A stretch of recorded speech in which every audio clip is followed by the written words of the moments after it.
ನೋಡಿ, ಮತ್ತೊಂದು ಕಡೆ ಮುತಪರಾಯಿ ಪುತ್ರ ರಿಕಿ ರಾಯ್ ಮೇಲೆ ಆದಂತಹ ಶೂಟೌಟ್ ಕೇಸ್ ವಿಚಾರಕ್ಕೆ ಸಂಬಂಧಪಟ್ಟಂತೆ ಬಿಡದಿ ಠಾಣೆಯ ಪೊಲೀಸರು ತನಿಖೆಯನ್ನು ತೀವ್ರಗೊಳಿಸ್ತಾ ಇದ್ದಾರೆ. ಅನುಮಾನಗಳು ಬಹಳಷ್ಟಿವೆ. ಸೊ ಎಲ್ಲ ಆಂಗಲ್ನಲ್ಲೂ ತನಿಖೆಯನ್ನು ತೀವ್ರಗೊಳಿಸ್ತಾ ಇದ್ದಾರೆ ಬಿಡದಿ ಠಾಣೆ ಪೊಲೀಸರು. ಇದೇ ವಿಚಾರಕ್ಕೆ ಸಂಬಂಧಪಟ್ಟಂತೆ ತನಿಖೆಗಾಗಿ 4 ವಿಶೇಷ ತಂಡಗಳನ್ನು ರಚನೆ ಮಾಡಿದೆ Bidadi police team. Tower dump location ಅದನ್ನು ಪರಿಶೀಲನೆ ಮಾಡುವುದು, ಆ ಸಂದರ್ಭದಲ್ಲಿ ಸೇಮ್ ಶೂಟೌಟ್ ಆಯ್ತಲ್ಲ ಆ ಟೈಮ್ನಲ್ಲಿ ಆ ನೆಟ್ವರ್ಕ್ ಲೊಕೇಶನ್ನಿಂದ ಯಾರ್ಯಾರ ಮೊಬೈಲ್ನಿಂದ ಎಲ್ಲೆಲ್ಲಿ ಕರೆ ಹೋಗಿದೆ ಅನ್ನೋದು ನೆಟ್ವರ್ಕ್ ಟ್ರ್ಯಾಕ್ ಆಗುತ್ತೆ. ಜೊತೆಗೆ ಲೊಕೇಶನ್ನ ಬಗ್ಗೆಯೂ ಕೂಡ ಪರಿಶೀಲನೆ ಮಾಡಲಾಗುತ್ತೆ. ಸೊ ಆಗ ಘಟನೆಯ ಸ್ಥಳದಲ್ಲಿ ಯಾರೆಲ್ಲ ಮೊಬೈಲನ್ನು ಬಳಸಿದ್ದಾರೆ, ಅವರ ಲೊಕೇಶನ್ಗೇನು, ಆ ಸಂದರ್ಭದಲ್ಲಿ ಅವ್ರಿಗೆ ಯಾರ್ಯಾರು ಕಾಲ್ ಮಾಡಿದ್ದಾರೆ, ಯಾರ್ಯಾರಿಗೆ ಕಾಲ್ ಮಾಡಿದ್ದಾರೆ, ಎಲ್ಲದರ ಬಗ್ಗೆ ಪರಿಶೀಲನೆ ಮಾಡೋದಕ್ಕೆ ಮತ್ತೊಂದು ತಂಡ ರೆಡಿಯಾಗಿದೆ. ಇಂಚಿಂಚು ಮಾಹಿತಿಯನ್ನು ಕಲೆ ಹಾಕ್ತಾ ಇದ್ದಾರೆ ಪೊಲೀಸರ ತಂಡ. ಕೇವಲ ಇದೊಂದು ಶೂಟೌಟ್ ಪ್ರಕರಣ ಅನ್ನೋದಲ್ಲದೆ ಎಲ್ಲ ಆಂಗಲ್ನಲ್ಲಿ ತನಿಖೆ ಮಾಡ್ತಾ ಇದ್ದಾರೆ ಪೊಲೀಸರು. ಮದಿಡಾನ್ ಮುತ್ತಪ್ಪ ರೈ ಅವರ ಕಿರಿಯ ಪುತ್ರ ರಿಕಿ ರೈ ಅವರ ಮೇಲೆ ತಡರಾತ್ರಿ ಗುಂಡಿನ ದಾಳಿ ಆಗಿರುವಂತದ್ದು. ಸದ್ಯ ಅವರು ಆಸ್ಪತ್ರೆಯಲ್ಲಿ ಚಿಕಿತ್ಸೆ ಕೂಡ ಪಡೆದುಕೊಳ್ತಾ ಇದ್ದಾರೆ. ಸದ್ಯ ನಾವು ಸ್ಥಳದಲ್ಲಿದ್ದೀವಿ. ಆ ಕಾರು ಹೊರಗಡೆ ಬಂದಂತ ಸಂದರ್ಭದಲ್ಲಿ ಯಾವ ರೀತಿ ಶೂಟೌಟ್ ಆಯ್ತು, ಜೊತೆಗೆ ಆ ಕಾರ್ನ ಅಕ್ಕಪಕ್ಕ ಯಾವೆಲ್ಲ ಎವಿಡೆನ್ಸ್ ಗಳಿದೆ ಅನ್ನೋ ನಾನು ನಿಮ್ಗೆ ತೋರಿಸುವಂತ ಪ್ರಯತ್ನ ಮಾಡ್ತೀನಿ. ನೀವು ಕೂಡ ದೃಶ್ಯಗಳು ನೋಡಬಹುದು.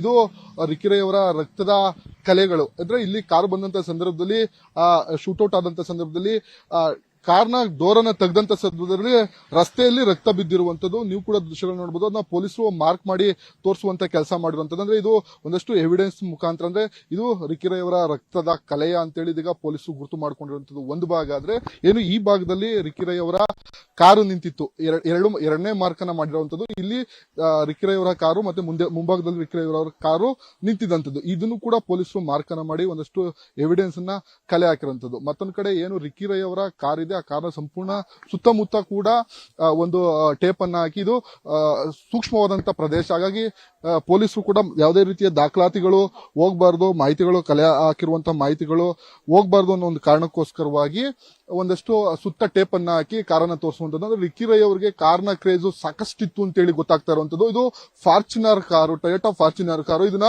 ಸಂಪೂರ್ಣವಾದಂತಹ ಬ್ಲಾಕ್ ಕಲರ್ ಕಾರ್ನ ಸಂಪೂರ್ಣವಾಗಿ ಮಾಡಿಫೈ ಅನ್ನ ಮಾಡಿರುವಂತದ್ದು. ನೀವು ಕೂಡ ದೃಶ್ಯಗಳು ನೋಡಬಹುದು. ಮುಂದೆ ಹೆಡ್ಲೈಟ್ ಆಗಿರ್ಬೋದು, ಬಂಪರ್ ಆಗಿರ್ಬೋದು, ಜೊತೆಗೆ ಬ್ಯಾನೆಟ್ ನ ಮೇಲೂ ಕೂಡ ಒಂದಷ್ಟು ಮಾಡಿಫೈ ಅನ್ನ ಮಾಡಿರುವಂತದ್ದು. ಮೇಲ್ಗಡೆ ಟಾಪ್ ಲೈಟ್ ಗಳನ್ನ ದೊಡ್ಡ ಮಟ್ಟದಲ್ಲಿ ಟಾಪ್ ಲೈಟ್ ಆಗಿರುವಂತದ್ದು. ಜೊತೆಗೆ ಇದು ಸಂಪೂರ್ಣವಾಗಿ ಟಿಂಟೆಡ್ ನ ಕಾರು. ರಿಕಿ ರೈ ಅವರಿಗೆ ಕಾರ್ ಮೇಲೆ ಸಾಕಷ್ಟು ಕ್ರೇಜ್ ಇತ್ತು ಅಂತೇಳಿ ಇದರಿಂದ ಗೊತ್ತಾಗ್ತಾ ಇರೋದು. ಜೊತೆಗೆ ಅವರ ಸಂಬಂಧಿ ಕೂಡ ಹೇಳ್ತಿದ್ರು, ಶೋರೂಮ್ ನ ಟೈರ್ ಗಿಂತ ದೊಡ್ಡ ಮಟ್ಟದ ಟೈರ್ ಅನ್ನ ಇವರು ಎಕ್ಸ್ಟ್ರಾ ಫಿಟ್ಟಿಂಗ್ ಮಾಡಿಸ್ಕೊಂಡಿರುವಂತದ್ದು. ಒಂದಷ್ಟು ಕ್ರೇಜ್ ಗಳಿತ್ತು. ಇದೇ ಕಾರ್ನಲ್ಲಿ ತಡರಾತ್ರಿ ಮನೆಯಿಂದ ಹೊರಗಡೆ ಬಂದಂತ ಸಂದರ್ಭದಲ್ಲಿ ಶೂಟೌಟ್ ಆಗಿರುವಂತದ್ದು. ನೀವು ಕೂಡ ದೃಶ್ಯಗಳಲ್ಲಿ ನೋಡಬಹುದು. ಅದು ಶೂಟೌಟ್ ಏನು ಈ ಡೋರ್ ನ ಒಳಭಾಗವನ್ನ ಸೀಳ್ಕೊಂಡು ಹೋಗಿದಂತ ಗುಂಡು ಸೀಟ್ ನ ಮುಖಾಂತರ ರಿಕಿ ರೈ ಅವರು ಹಿಂಬದಿಯ ಸೀಟ್ ನಲ್ಲಿ ಕೂತಿದ್ರು. ಅವರ ಮೂಗಿಗೆ ಸೀಳಿರುವಂತದ್ದು. ಅಂದ್ರೆ ಅದರ ತೀವ್ರತೆ ಎಷ್ಟಿತ್ತು ಅಂತೇಳಿ ಇದಾಗ ನೀವು ಕೂಡ ನೋಡಬಹುದು. ಯಾಕಂತಂದ್ರೆ ದೂರದಿಂದ ಶಾರ್ಪ್ ಶೂಟರ್ಗಳು ಶೂಟ್ ಮಾಡಿದಂತ ಸಂದರ್ಭದಲ್ಲಿ ಇದಂತ ಕಬ್ಬಿಣದ ಡೋರೆ ಕೂಡ ಸೀಳ್ಕೊಂಡು, ಜೊತೆಗೆ ಮುಂದೆ ಡ್ರೈವರ್ ಸೀಟು ಸೀಳ್ಕೊಂಡು ಹಿಂಬದಿಯಲ್ಲಿದ್ದಂತ ರಿಕಿ ಅವರ ಮೂಗಿನ ಭಾಗಕ್ಕೆ ಬುಲೆಟ್ ಬಿದ್ದಿದೆ. ಅಂದ್ರೆ ಶಾರ್ಪ್ ಶೂಟರ್ಗಳು ಎಷ್ಟು ಪರ್ಫೆಕ್ಟ್ ಆಗಿ ಶೂಟ್ ಅನ್ನು ಮಾಡಿರುವಂತದ್ದು ಅಂದ್ರೆ ಇದ್ರ ಮುಖಾಂತರ ಗೊತ್ತಾಗುತ್ತದೆ. ಯಾಕಂತಂದ್ರೆ ಯಾರೋ ಸಣ್ಣ ಪುಟ್ಟವರು ಅಥವಾ ಅಟ್ಯಾಕ್ ಮಾಡುವಂತವ್ರು ಮಾಡುವಂತ ಕೆಲಸ ಇದಾಗಲ್ಲ. ಯಾಕಂತಂದ್ರೆ ಇದರ ತೀವ್ರತೆಯನ್ನು ನೋಡೋದಾದ್ರೆ ಕಬ್ಬಿಣನ ಡೋರನ್ನೇ ಸೀಳ್ಕೊಂಡು ಹೋಗುತ್ತೆ ಅಂತ ಹೇಳಿದ್ರೆ ಇದು ಯಾವ ಮಟ್ಟಿಗೆ ಅವರು ಶಾರ್ಪ್ ಶೂಟರ್ಗಳು ಶೂಟ್ ಮಾಡಿದ್ದಾರೆ ಅಂತೇಳಿ ಗೊತ್ತಾಗುವಂತದ್ದು. ಇದು ಟೊಯೋಟಾ ಫಾರ್ಚುನರ್ ಕಾರು ಸಂಪೂರ್ಣವಾಗಿ ಮಾಡಿಫೈ ಅನ್ನ ಮಾಡಿಕೊಂಡು ಓಡಾಡಿಸುವಂತ ಕಾರು. ರಿಕಿ ರೈ ಅವರಿಗೆ ಕಾರ್ನ ಕ್ರೇಜ್ ಸಾಕಷ್ಟಿತ್ತು. ಹಾಗಾಗಿ ಸಂಪೂರ್ಣವಾದಂತ ಈ ಕಾರನ್ನ ಮಾಡಿಫೈ ಮಾಡಿಕೊಂಡು, ಅಂದ್ರೆ ಯಾವುದೇ ಸಂದರ್ಭದಲ್ಲಿ ಕೂಡ ರಿಕಿ ರೈ ಅವರೇ ಈ ಕಾರನ್ನ ಚಲಾಯಿಸಿದ್ರು. ಆದ್ರೆ ಈ ನಿನ್ನೆ ಏನೋ ಘಟನೆ ಆಯ್ತಂತ ಸಂದರ್ಭದಲ್ಲಿ ರಿಕಿ ರೈ ಅವರು ಡ್ರೈವರ್ ಸೀಟ್ ನ ಹಿಂಬದಿಯಲ್ಲಿ ಕುಳಿತುಕೊಳ್ತಿದ್ರು. ಇದು ಎಡಭಾಗದಲ್ಲಿ ಇರುವಂತಹ ಡೋರ್ಗಳು. ಆದ್ರೆ ಹಿಂಬದಿದಂತ ರಿಕಿ ರೈ ಅವರಿಗೆ ಸೀಳ್ಕೊಂಡಂತ ಸಂದರ್ಭದಲ್ಲಿ ಅವರು ಹಿಂಬದಿಯಲ್ಲಿ ಕೂತಿದ್ರು. ನೀವು ಕೂಡ ದೃಶ್ಯಗಳು ನೋಡಬಹುದು. ಇದು ಸಂಪೂರ್ಣವಾಗಿ ಮಾಡಿಫೈ ಆಗಿರುವಂತಹ ಕಾರು. ಯಾವುದೇ ರೀತಿಯ ಅಂದ್ರೆ ಹೊರಭಾಗದಲ್ಲಿ ನೋಡಿದ್ರು ಕೂಡ ಅದು ಒಳಗಡೆ ಯಾರು ಕೂತಿದ್ದಾರೆ ಅಂತೇಳಿ ಕೂಡ ಗೊತ್ತಾಗದೇ ಇರುವಂತಹ ರೀತಿಯಲ್ಲಿ ಟಿಂಟೆಡ್ ಅನ್ನ ಅಳವಡಿಸಿರುವಂತದ್ದು. ಜೊತೆಗೆ ಒಂದಷ್ಟು ಕಾರ್ ಕ್ರೇಜ್ ಇರೋದ್ರಿಂದ ಸಂಪೂರ್ಣವಾಗಿ ಕಾರನ್ನ ಮಾಡಿಫೈ ಮಾಡಿಕೊಂಡು ಓಡಿಸ್ತಾ ಇದ್ರು. ಹಾಗಾಗಿ ಈ ಕಾರನ್ನು ಕೂಡ ಪಕ್ಕಾ ಪ್ಲಾನ್ ಪ್ಲಾನ್ ಮಾಡಿ ಆ ದುಷ್ಕರ್ಮಿಗಳು ಅಟ್ಯಾಕ್ ಮಾಡಿ ನಿನ್ನೆ ಗುಂಡಿನ ದಾಳಿಯನ್ನ ನಡೆಸಿರುವಂತದ್ದು. ಇಷ್ಟು ದೊಡ್ಡ ಮಟ್ಟದ ಕಾರಿದ್ರು ಕೂಡ ಗುಂಡು ನೇರವಾಗಿ ರಿಕ್ಕಿ ರೈ ಅವರ ಮೂಗಿನ ಭಾಗಕ್ಕೆ ಬಿದ್ದಿರುವಂತದ್ದು. ಹಾಗಾಗಿ ಇದು ಸಾಕಷ್ಟು ಕೂಡ ಪೊಲೀಸರಿಗೆ ಒಂದು ರೀತಿ ಸವಾಲೇ ಆಗಿರುವಂತದ್ದು. ಈ ಪ್ರಕರಣವನ್ನ ಭೇದಿಸಲೇಬೇಕು, ಆದಷ್ಟು ಬೇಗ ಆರೋಪಿಗಳನ್ನ ಹುಡುಕಾಟ ನಡೆಸಿ ಅವ್ರ ವಿರುದ್ಧ ಕಾನೂನು ಕ್ರಮ ತೆಗೆದುಕೊಳ್ಬೇಕು ಅಂತ ಈಗ ಪೊಲೀಸರು ಕೂಡ ಒಂದೆರಡು ತನ್ನ ತನಿಖಾ ತಂಡಗಳನ್ನ ಮಾಡಿ ಒಂದಷ್ಟು ಸಾಕ್ಷ್ಯಾಧಾರಗಳನ್ನ ಕಲೆ ಹಾಕುವಂತ ಮುಖಾಂತರ ಜೊತೆಗೆ ಸಿಸಿಟಿವಿ ದೃಶ್ಯಗಳನ್ನು ಕೂಡ ನೋಡೋದ್ರ ಮುಖಾಂತರ ಆರೋಪಿಗಳನ್ನ ಹಿಡಿಬೇಕು ಅಂತೇಳಿ ಈಗಾಗಲೇ 2 ತಂಡಗಳನ್ನ ಮಾಡಿಕೊಂಡು ಹುಡುಕಾಟವನ್ನ ಕೂಡ ನಡೆಸ್ತಾ ಇರುವಂತದ್ದು. ಕ್ಯಾಮ್ರಾ ಪರ್ಸನ್ ರವಿ ಜೊತೆ Praveen MH, power TV, Ramanagara. Details ಕೊಡ್ತಾರೆ ಇದ್ರ ಬಗ್ಗೆ ನಮ್ಮ ರಾಮನಗರ ಪ್ರತಿನಿಧಿ ಪ್ರವೀಣ್ ಫೋನ್ ಸಂಪರ್ಕದಲ್ಲಿ ಜಾಯ್ನ್ ಆಗಿದ್ದಾರೆ. ಪ್ರವೀಣ್, ಘಟನೆ ಆಗಿದ್ದು ತಡರಾತ್ರಿ. ಇಲ್ಲಿಯ ತನಕ ಯಾವ ಮಾಹಿತಿಯನ್ನ ಪೊಲೀಸರು ತನಿಖೆಯ ಮೂಲಕ ಹೊರಗೆ ತರ್ತಾ ಇದ್ದಾರೆ, ಜೊತೆಗೆ ಕ್ಲೂಗಳು ಏನೇನು ಸಿಕ್ಕಿದೆ ಅಂತ ಈಗ?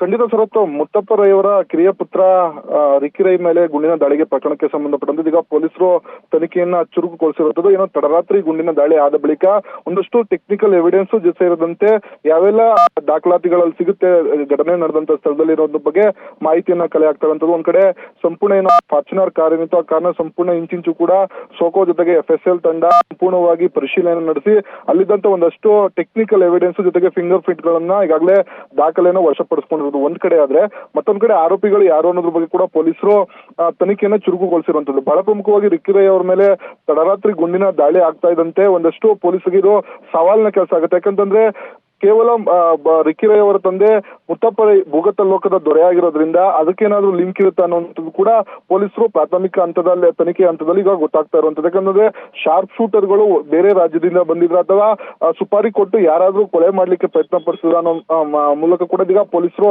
ಮಾಹಿತಿಯನ್ನ ಕಲೆ ಆಗ್ತಾ ಇರುವಂತದ್ದು. ಒಂದಷ್ಟು ಟೆಕ್ನಿಕಲ್ ಎವಿಡೆನ್ಸ್ ಗಳನ್ನ ಈಗ ಪೊಲೀಸರು ವಶಪಡಿಸಿಕೊಂಡಿರುವಂತದಲ್ಲಿ ಸಿಮ್ ಇಲ್ದಂತ ಒಂದು ಕೀಪ್ಯಾಡ್ ಫೋನ್ ಆಗಿರ್ಬೋದು, 2 ಬುಲೆಟ್ ಗಳು ಈಗಾಗಲೇ ಪೊಲೀಸರಿಗೆ ಸಿಕ್ಕಿರುವಂತದ್ದು ಒಂದ್ ಕಡೆ ಆದ್ರೆ, ಮತ್ತೊಂದ್ ಕಡೆ ಏನು ಟವರ್ ಡಂಪ್ ಮಿಷಿನ್ ಅನ್ನ ತೆಗೆದುಕೊಂಡು ಬಂದು ಘಟನೆ ನಡೆದಂತ ಸ್ಥಳ ಜೊತೆಗೆ ಅಲ್ಲಿಂದ ಆಸ್ಪಾಸು 1 ಕಿಲೋಮೀಟರ್ 2 ಕಿಲೋಮೀಟರ್ ಡಿಸ್ಟೆನ್ಸ್ ಅಲ್ಲಿ ಆ ಮಿಷಿನ್ ಅನ್ನ ಅಳವಡಿಸಿ ಟವರ್ ಡಂಪ್ ಅನ್ನು ಕೂಡ ಆಗುವಂತದ್ದು. ಯಾಕಂದ್ರೆ 12:30 ಸುಮಾರಿಗೆ ಏನು ಘಟನೆ ನಡೀತು ಆ ಸಂದರ್ಭದಲ್ಲಿ ಯಾವೆಲ್ಲ ಆ ಟವರ್ ನಲ್ಲಿ ಲೊಕೇಶನ್ ಗಳಿದ್ವು ಅನ್ನೋದ್ರ ಬಗ್ಗೆ ಕೂಡ ಮಾಹಿತಿನ ಕಲೆ ಆಗ್ತಾರಂತೆ. ಯಾಕಂದ್ರೆ ರಿಕ್ಕಿ ರೈ ಕಳೆದ 2-3 ದಿನಗಳಿಂದಷ್ಟೇ ರಷ್ಯಾದಿಂದ ಬೆಂಗಳೂರಿಗೆ ಬಂದಿದ್ರು. ಆ ನಿಟ್ಟಿನಲ್ಲಿ ರಿಕ್ಕಿ ರೈ ಅವರು ಬೆಂಗಳೂರಿಗೆ ಹೋಗುವಂತ ಸಮಯ ಅಥವಾ ಬಿಡದಿಯಿಂದ ಬೆಂಗಳೂರಿಗೆ ಹೋಗುವಂತ ಎಲ್ಲವನ್ನೂ ಕೂಡ ವಾಚ್ ಮಾಡಿರ್ತಾರೆ. ಜೊತೆಗೆ ಯಾವ್ಯಾವ ಲೊಕೇಶನ್ ಅಲ್ಲಿ ಏನೋ ದುಷ್ಕರ್ಮಿಗಳು ಫೋನ್ ಅನ್ನ ಯೂಸ್ ಮಾಡಿರ್ತಾರೆ ಆ ಎಲ್ಲಾ ಲೊಕೇಶನ್ ಗಳನ್ನ CDR ನ ಹಾಕ್ಸ್ಕೊಳ್ಳುವಂತ ಕೆಲಸ ಈಗ ಪೊಲೀಸರು ಮಾಡ್ತಾ ಇರುವಂತದ್ದು. ಆ ನಿಟ್ಟಿನಲ್ಲಿ ಏನೋ ಲೊಕೇಶನ್ ನ ಆಧಾರದ ಮೇಲೆ ಕೂಡ ಯಾರೆಲ್ಲ ಆ ಲೊಕೇಶನ್ ನಲ್ಲಿ ಮೊಬೈಲ್ ಅನ್ನ ಬಳಕೆ ಮಾಡ್ಕೊಂಡಿದ್ರು ಅನ್ನೋಂಥದ್ದು ಕೂಡ ಪೊಲೀಸರು ಕಲೆ ಆಗ್ತಾ ಇರೋದು ಒಂದ್ ಕಡೆ ಆದ್ರೆ, ಆ ಶಾರ್ಪ್ ಶೂಟರ್ಗಳು ಅಷ್ಟು ವೇಗವಾಗಿ ಅಷ್ಟು ತೀವ್ರವಾಗಿ ಏನಂದ್ರೆ ಫಾರ್ಚುನರ್ ಕಾರ್ ಸೀಳ್ಕೊ ಬಂದು ಏನು ಬುಲೆಟ್ ಬಿದ್ದಿದೆ ಅದರ ತೀವ್ರತೆಯನ್ನು ಕೂಡ ಕಲೆ ಆಗ್ತಾ ಇರುವಂತದ್ದು. ಆ ನಿಟ್ಟಿನಲ್ಲಿ ಕೂಡ ಪೊಲೀಸರು ತನಿಖೆಯನ್ನ ಮಾಡುವಂತದ್ದು. ಒಟ್ಟಾರೆ ಏನು ಈ ಘಟನೆ ನಡೆದಂತ ಒಂದು 8 ಅವರ್ ನಂತರದಲ್ಲಿ ಈಗ ಪೊಲೀಸರು ತನಿಖೆಯನ್ನ ಚುರುಕುಗೊಳಿಸಿರೋದು. ಒಂದಷ್ಟು ಸಾಕ್ಷ್ಯಾಧಾರಗಳನ್ನು ಈಗಾಗಲೇ ಕಲೆ ಹಾಕಿರುವಂತದ್ದು. ಶರತ್, ಥ್ಯಾಂಕ್ ಯು ಪ್ರವೀಣ್ ಡೀಟೇಲ್ಸ್ಗಾಗಿ.